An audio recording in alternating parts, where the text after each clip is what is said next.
Hi, everybody. I'm Jenny Lawson, Chief Civic Innovation Officer at Points of Light. And I'm Jeff Fader, Senior Manager of Business Innovation with Points of Light.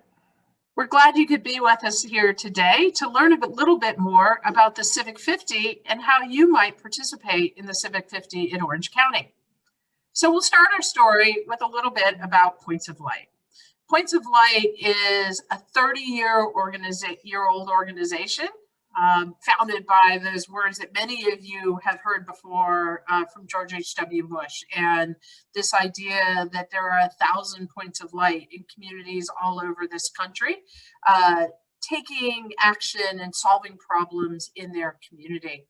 Since that time, we are a nonpartisan, bipartisan organization really dedicated to helping people be that change maker in their community. We envision a world where everyone discovers their power to make a difference. Our headquarters are in Atlanta, Georgia, with offices in New York and Washington, D.C. We actually are in a network of affiliates, and One OC in Orange County is our affiliate in Orange County, but we have 208 affiliates that really span 36 countries around the world. And we help people find their passion and envision a way to engage in 3 ways: by working with nonprofits through that affiliate network, by supporting and celebrating individuals through the President's Volunteer Service Awards and through a daily Point of Light recognition, and through companies and helping companies develop and build best practices and implement programs around social engagement, civic engagement, and volunteering. And that's how Civic 50 came to be. So the Civic 50 started out as a national recognition program for companies with revenue over $1 billion. And that started about 10 years ago now. And since that time, we have been delighted to honor and recognize leadership activities in civic action and civic engagement from the corporate sector, long before those things were fashionable.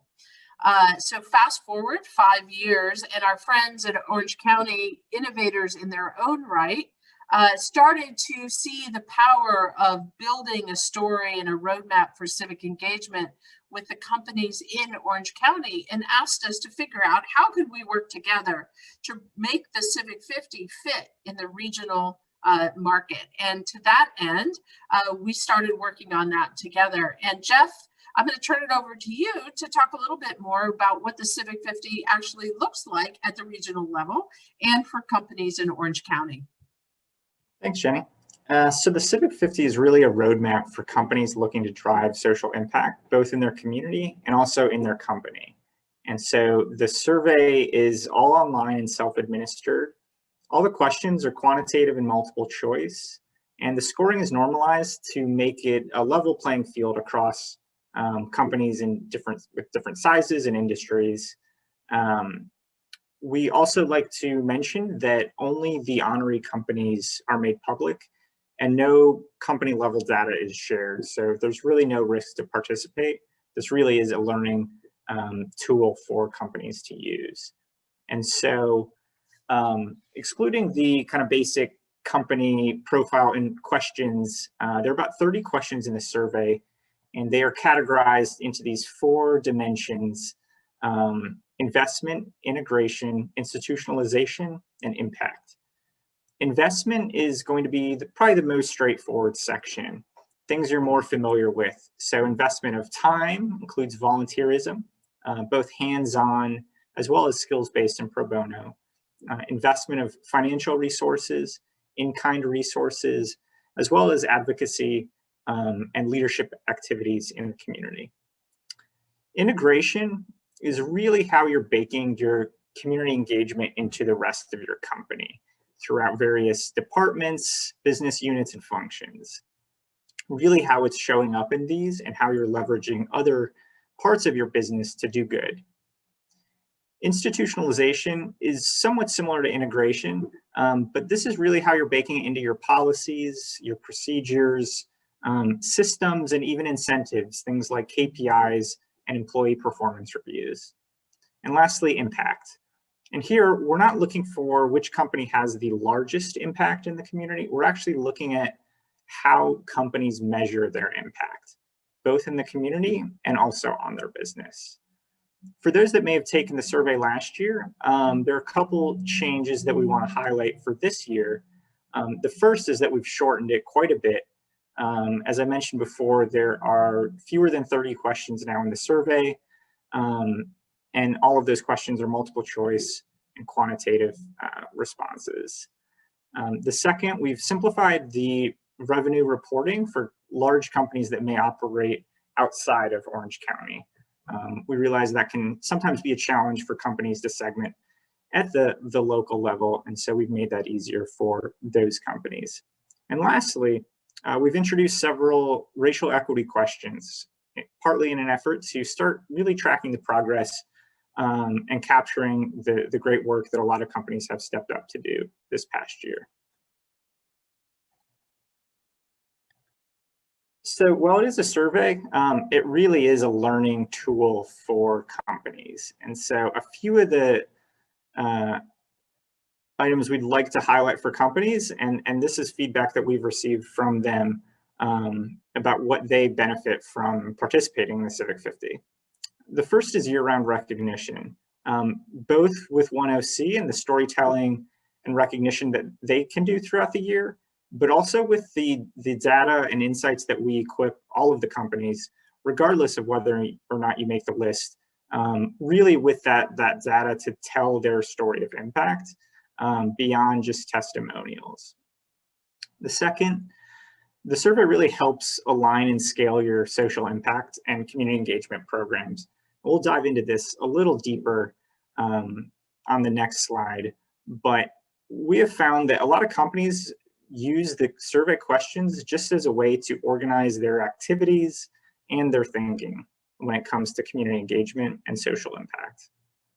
Peer connections and learning, especially at the local level, connecting similar like-minded companies that are doing great work across industries, companies of all sizes.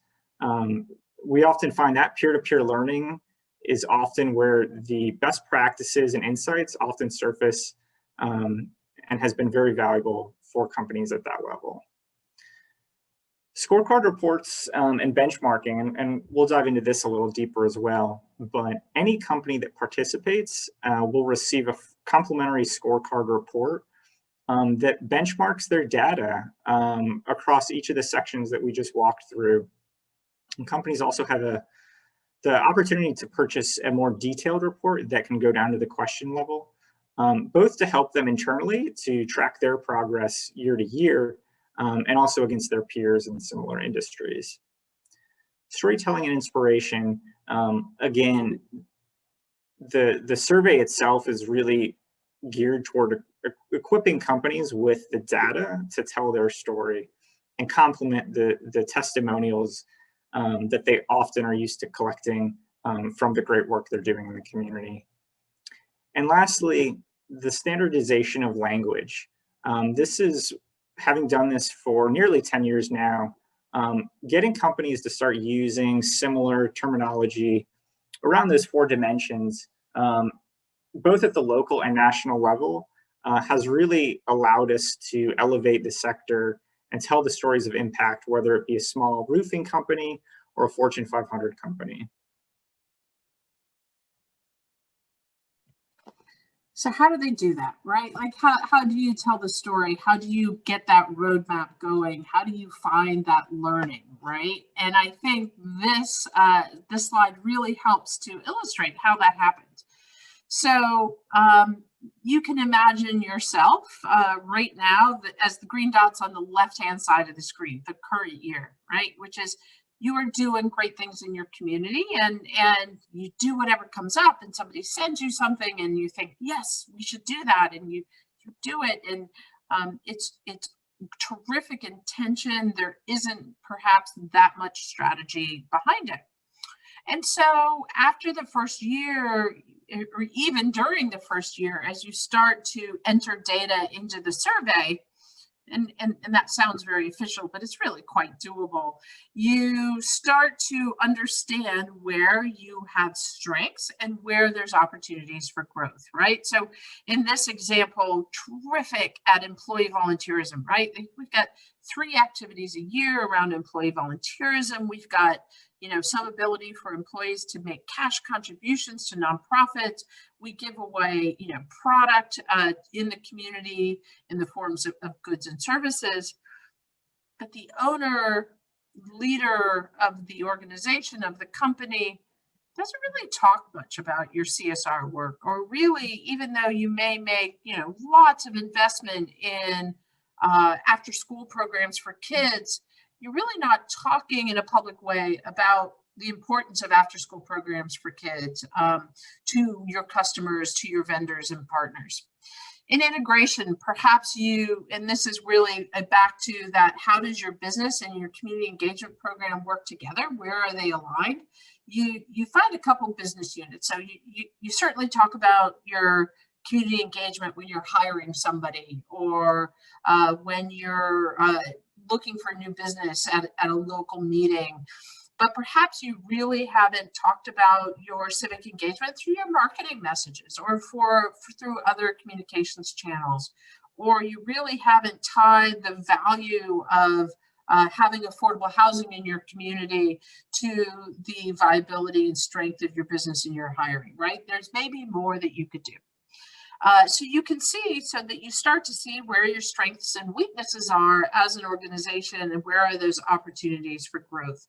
And then you get to work on them. You can define goals that says, really, we want to make sure that we can answer yes to every question in the survey. We're going to start to take these steps over the year ahead. And then you can see in that second year, really starting to solidify and strengthen your ability to advance your programs, articulate your work to all kinds of different stakeholders, and really get not only the community value, but really start to understand some of the business connections that can come from being a civically engaged company. So Jeff, do you want to talk a little bit about what they get when the scorecard comes back and they get to have a look? Sure. So as I mentioned before, any company that takes the survey, regardless of whether or not they make the top 50, will receive a complimentary scorecard from True Impact, which is the social impact measurement company that manages the survey. And these are just screenshots of the various levels, but the top one, as you can see, you'll see across all 4 dimensions, both your score, each section will be scored out of 1,000. And then kind of what tier and how you rank against your peer companies. All of the companies have the opportunity to purchase more detailed reports, and these can go down to the question level. Again, both very helpful for benchmarking internally and seeing how you can continuously improve and scale your programs, but also to get a sense of how your activities and programs stack up against your peers in the local community. Great, Jeff. I think it's so interesting and such a terrific opportunity to really learn and grow as a civic leader, a civic business leader in your community, make those new connections, those new networking opportunities. And at the end of the day, really share an ethos and a culture of civic engagement with other companies just like yours. And so we really do invite people to learn a little bit more about how they can join the Civic 50 in Orange County by reaching out to their contact at 10C.